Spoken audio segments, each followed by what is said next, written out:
Shalom saudara, selamat pagi. Bagaimana kabar pagi hari ini? Kita ketemu kembali dalam Morning Devotion. Selamat pagi saudara-saudara, apa kabar? Saudara, kita melangkah ke pasal 2 dari kitab Nabi Yunus, ayat pertama sampai 9. Demikian firman Tuhan. Berdoalah Yunus kepada Tuhan Allahnya dari dalam perut ikan itu. Katanya, dalam kesusahanku aku berseru kepada Tuhan dan ia menjawab aku. Dari tengah-tengah dunia orang mati aku berteriak dan kau dengarkan suaraku. Telah kau lemparkan aku ke tempat yang dalam, ke pusat lautan. Lalu aku terangkum oleh arus air. Segala gelora dan gelombang melingkupi aku. Dan aku berkata, telah terusir aku dari hadapan matamu. Mungkinkah aku memandang lagi bait-Mu yang kudus? Segala air telah mengepung aku, mengancam nyawaku.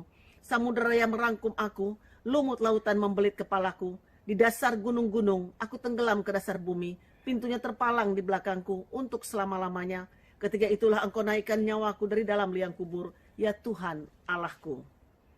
Ketika jiwaku letih lesu di dalam aku, teringatlah aku kepada Tuhan dan sampailah doaku kepadamu, ke dalam bait-Mu yang kudus.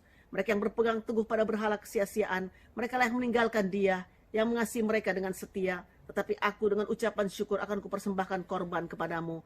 Apa yang kunasarkan akan kubayar, keselamatan adalah dari Tuhan. Saudaraku, di dalam pembacaan firman Tuhan ini menyodorkan kepada kita pengalaman Yunus yang beralih dari pemberontakan dan disiplin menuju pada pengalaman pertobatan dan pengabdian. Lewat doa dan juga penyerahan diri dalam perut ikan besar tersebut, saudara. Tuhan menjawab dan memberikannya kesempatan kedua, suatu permulaan baru, the new beginnings.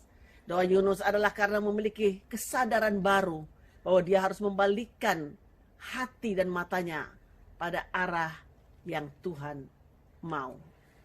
Doa Yunus kemudian menjadi sesuatu yang khusus buat kita sekalian. Tadi dibilang bahwa doa Yunus adalah karena ada kesadaran baru. Yunus sadar betul bahwa dia telah membuat kesalahan fatal dengan mengambil arah yang berlawanan dengan Tuhan. Tapi yang berikut adalah Yunus sadar betul bahwa dia sudah seperti orang mati. Tidak ada jalan keluar. Kecuali kalau Tuhan mengangkat dia ke atas, dia akan mati. Yunus kemudian sadar betul bahwa keselamatan dari Tuhan itulah yang merupakan jalan keluar dalam kehidupannya. Itulah sebabnya Yunus mengatakan beberapa hal yang menurut saya adalah sebuah titik balik dari apa yang dia kerjakan. Yang pertama dia bilang, aku akan mengucap syukur kepada Tuhan. Bagaimanapun saudara melihat mengucap syukur itu sebenarnya adalah saudara setuju dengan keputusan Allah dan jalan-jalan Allah. Begitu dia mengucap syukur. Tapi bukan cuma mengucap syukur. Yang kedua adalah hal yang cukup penting adalah akan kubayar nasarku. Itu kata yang dia bilang. Akan kupersembahkan korban kepadamu. Dan apa yang kunasarkan akan kubayar, kata Yunus. Nah, nazar itu adalah merupakan sebuah perjanjian. Nazar itu adalah sebuah bagian ikat janji dari pihak kita akan mengerjakan nazar kita. Kita bernazar. Nazar itu kan ada nazar dan nazir. Nazir itu berurusan dengan itu sebuah pengabdian utusan Allah. Jadi dengan jelas Yunus kembali kepada panggilannya sebagai nazir Allah. Dia kembali kepada apa yang Tuhan inginkan untuk kembali melakukan kehendak Tuhan. Doa Yunus adalah doa kesadaran.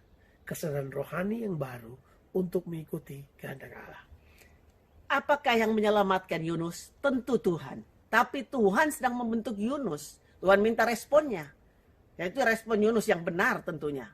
Sebab Yunus mengingat janji-janji Tuhan di dalam imannya dan kesediaannya, saudaraku. Untuk apa?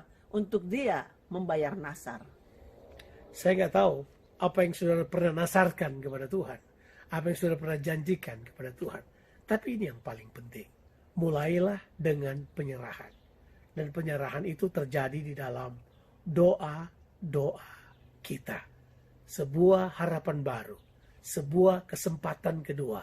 Sebuah permulaan baru. Tuhan siapkan buat kita sekalian. Saudara, kalau saudara berjanji sesuatu kepada Tuhan, bernasar kepada Tuhan, lakukanlah itu, saudara. Dan saya terlalu percaya bahwa waktu kita lakukan bagian kita, tentu Tuhan akan lakukan bagiannya. Tuhan Yesus memberkati saudara sekalian. Amin.